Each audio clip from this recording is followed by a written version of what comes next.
Okay, so I just want to go over how I came to know Mr. Newman in the first place. Didn't know him previously or anything like that, and he says so in his notes. He didn't know me beforehand.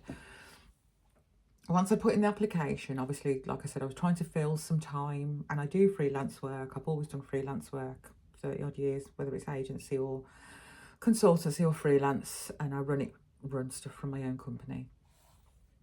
So I got a call from, Andrew Payne, who I find out later on is actually known to Ofsted and not in a good way. So Andrew Payne said they had an interim role that they wanted me to, at that time my information was on Indeed. They had an interim registered manager's role that they wanted me to, would I be able to cover for them? So I said I could only give them a few months because obviously I was expecting the application to go through. So I said I can give you 3 months. So if I give you 3 months notice at the beginning, you won't, you can look for somebody. It'll give you 3 months to find somebody. So I asked them about the role. They said their manager just disappeared. There 1 minute, gone the next, literally disappeared. I said, okay, that seems odd.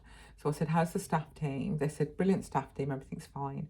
And I was very clear that if it's staff team issues, I won't be able to help in that time period, because to find staff and get staff settled and to make sure everything's right, 12 weeks is not enough for me, for what I do.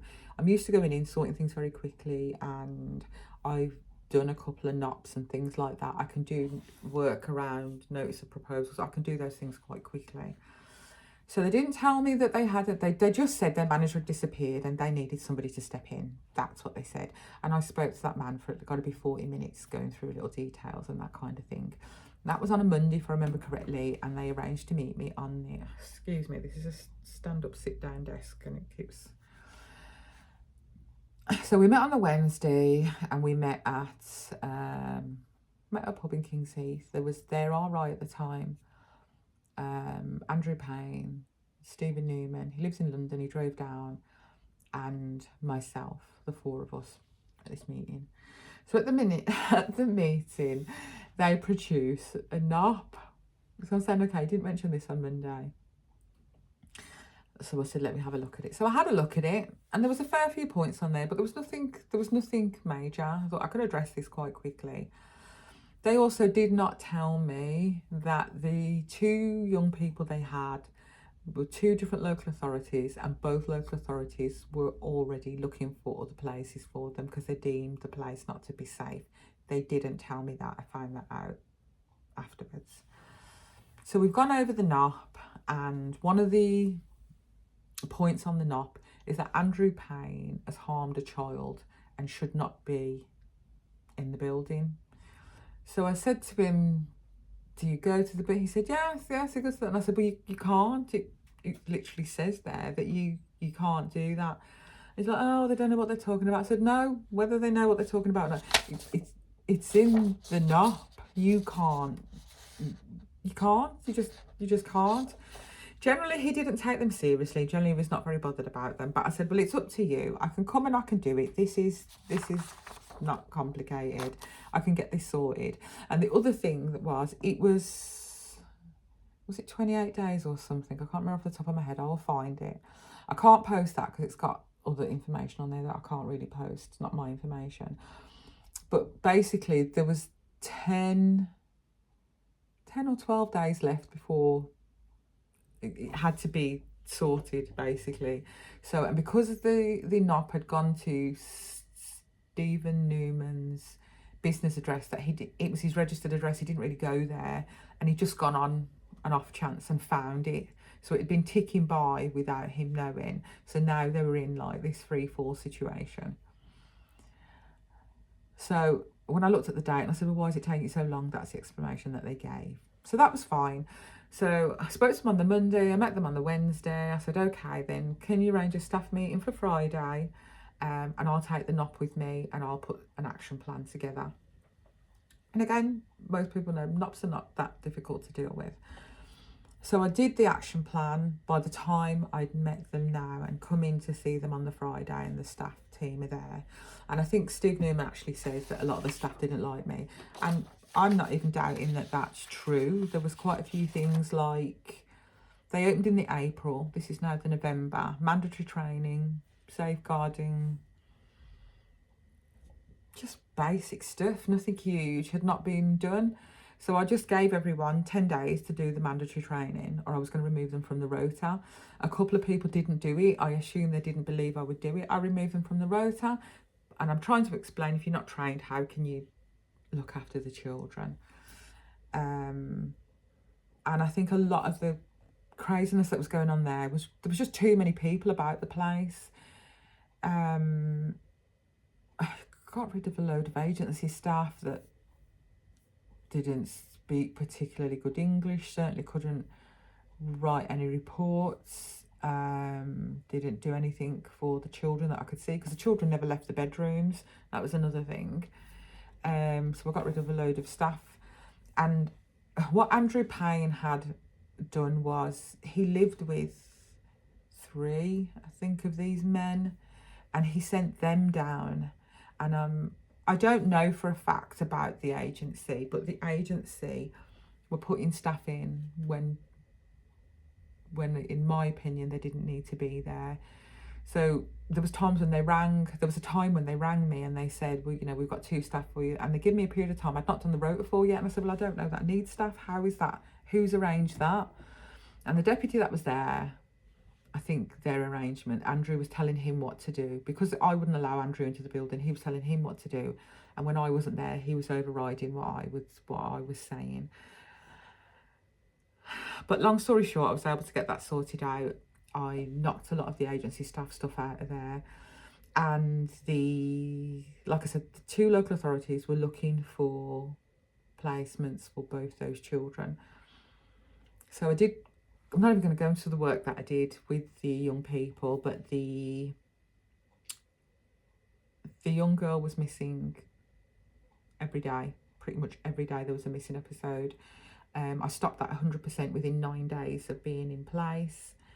And the young man was either missing or coming back late. Normally coming back late or all hours and that kind of thing. And he was somewhere he really shouldn't have been. And I went with the RI at the time down there to speak to that person, and we made an arrangement that we would try and get him back. So nothing particularly difficult. Don't know why no one had done it. So that was sorted out quite quickly. And the local authority that was going to move the young girl, they actually said no, she was happy to stay. She wanted to stay, and they would leave her in place, and they would just monitor every fortnight. We were going to do feedback sessions every fortnight. So that's what I'm particularly aggrieved about Stephen Newman's reference, because I saved him a lot of money and I sorted out his immediate predicament. So that's how I came to know him and Andrew Payne. So I did a few weeks there. They also didn't tell me that Ofsted had already been in 3 times. And they were due to do a monitoring visit. They didn't tell me any of this stuff, because I probably wouldn't have taken it on, and they probably asked other people to do it. But I'd asked them the state of play, and they'd admitted that information. And when they were closed down, it was stuff before I came there. And Ofsted were very clear that even with me being there, I didn't have enough time to make up the past stuff. The NOP stuff was done. It was sorted out. I sorted out all the processes, all the procedures, everything that was outstanding on that NOP, I sorted in under 10 days. So that was in order. And as I say, the child moving there was cancelled because they deemed it now to be safe for her. So I can't really say much more about Stephen Newman, because it goes on a lot further than that. But mainly because of Andrew Payne and these men that he lived with, and he was placing them into other homes. And I'm just not even going to go into that because it's just so, you know, it's so long-winded. But Mr. Newman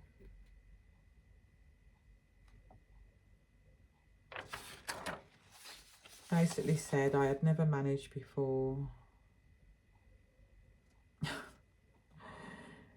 Sent a reference on the 3rd of September. Mr. Newman raised concerns. He'd done a written reference Ofsted contacted him. He did a written reference. No concerns, no safeguarding. When I left the interim role with him, I did some other agency work, and I obviously had to contact him for a reference, and he gave glowing references across the board. What Mr. Newman's issue with me is I encouraged him to close, and I think he felt because it had been so easy for him to open that he would close and just reopen. And because of the things that I saw there when I was there, I had cleared them all up. It wasn't an issue, but I felt when I had gone that things would probably slip and slide. And as I said in another video, one of the days I was there, I was going down the stairs, and the young lady that was there came out and said, "Oh, what's going on upstairs?" And it wasn't that she thought something was going on upstairs, because she wasn't even out on the landing. It's like she was telling me that something was going on upstairs. So I said, okay, I'll go and do it. I finished what I was doing and went up there, and there was a couple of guys who had, I come to find out now, Andrew Payne sent them from London, and so that they don't have to keep coming in for their shifts because they live in London, they're sleeping upstairs on the top floor. Now it's a ground floor, first floor, second floor building. The office used to be up on the top floor. There was restraint or something before I came, and people fell down the stairs, so the office was moved to the first floor. So nobody went up there. It was like storage, toilet rolls and things like that.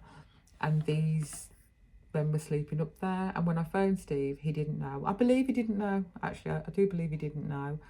And when I spoke to who would have been the deputy at the time, he said Andrew told him to, and blah, blah, blah. And I said, you can't do that. So I asked them to leave. There was quite a lot back and forth going on there, quite a lot of arguing that went on there. And I said, well, I can leave, but they can't be here, and I'm supposed to be in charge. So that was sorted.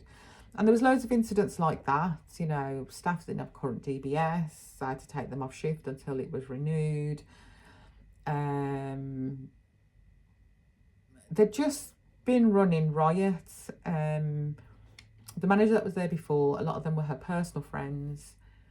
And then there was a group of staff that were not her personal friends, and they tended to do all the work. And then these would take the money and take the kids out and go to various places and leave them lot doing the work. So when I came on board, that obviously changed because the priority is the children and not this team. And just madness had gone on there. So no, I wasn't particularly popular with a group of the team, but I wasn't really there to win any popularity contests. So that was that. So Mr. Newman's reference says, his written reference says no safeguarding concerns. They chase him a number of times. They've sent him 4 emails. He still won't respond. And then he does a verbal reference which says, it's my first rodeo, I've never managed before, blah, blah, blah, blah. And that's how I came to be there. So I got a negative reference from him, and I got a negative reference from Coven Homes. That pretty much does. And what I'm going to do is for Coven Homes, I'm just going to post I don't know how to do it on YouTube. I'm good on Facebook, but not YouTube.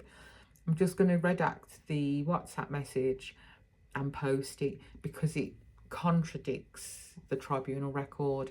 And I'm going to post the link to the tribunal records under this video. So there's a comparison. Or wherever, I'll post that anyway, and I'll get round to doing the WhatsApp message. So, but yeah, and that's that. So I'll go now from the application, because the application, apart from because the inspector appeared to have had some time off and didn't really know anything about supported accommodation from what I could gather from her conversation, and there didn't seem to be any issues with my application until apart from the supported accommodation. I don't interview well. I've never interviewed well. I'm just not someone who interviews well. So she will have said I don't interview well. I never have done.